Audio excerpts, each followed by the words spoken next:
Before we get started, I'd like to give a big shout out to Big Rob TV. This guy's one of the best YouTubers I've ever seen. If you look up persistent, you literally find this man's face under it.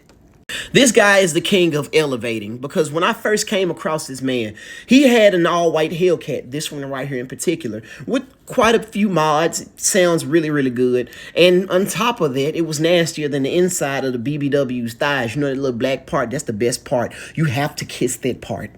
Then he said, you know what? This Hellcat ain't enough. I want something that take off faster than a white woman after getting an alimony check. Then this man upgraded to an Audi RS7. If y'all didn't know, takes off faster than the last pair of high-top all-black Forces at Village Mart. This is the perfect Audi for a sneaky link. I'm not even gonna lie to you. Now listen, cut off this video while you get here, because I ain't trying to get y'all in trouble. All I'm saying is when you need to get in and get out in a hurry, this is the Audi for you. It's got the styling, like the body lines are absolutely gorgeous. And then there are guys that throw wide bodies on these things and give it them that Beyonce, early 2000 Beyonce stand. But off topic, this wasn't enough for him either. He said, you know what, I like the all-wheel drive just feeling, but I need something more manly. In the words of the legendary 337 Speed, this is the king daddy of Mopar. Now, the Trackhawk is absolutely overkill. How overkill is it? It's like if Tony Romo played for an elementary football team. The supercharger whine sounds like a pastor that took a double shot before he started preaching. These Trackhawks are taking people money, like a church that passed the collection plate around about 50 times. Good evening, beautiful people of the world. Boy, do I have a treat for y'all.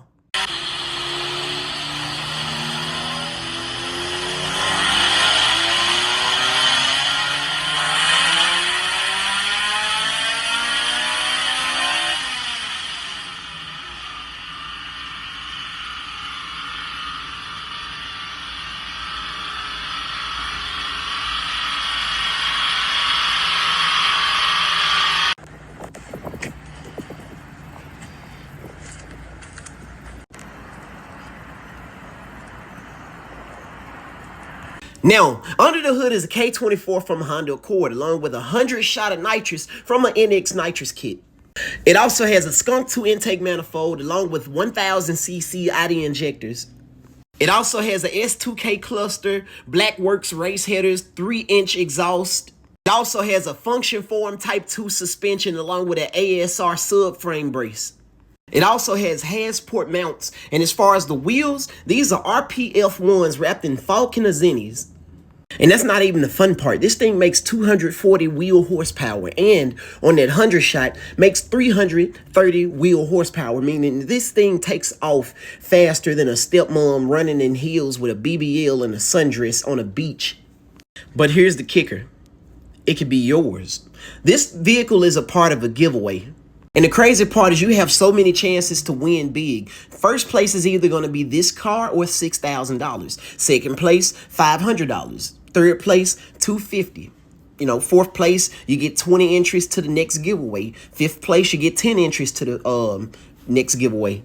And make sure you go to gojomotorsports.com for the entry tickets. I'm telling y'all, whoever owned this thing pretty much controls the world. You're going to be hauling a lot of ass. Like, there is not going to be a Scat Pack or maybe even a Hellcat, maybe even a Camaro SS that can touch you. Ain't nobody going to touch you. I'm telling you this.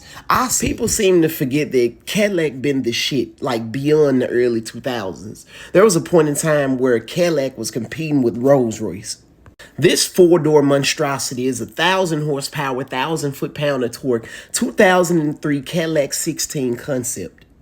Under the hood was a gargantuan V16. Now, believe it or not, it would if they had put this thing in production, there would have been so many people trying to boost the hell out this thing. Who knows?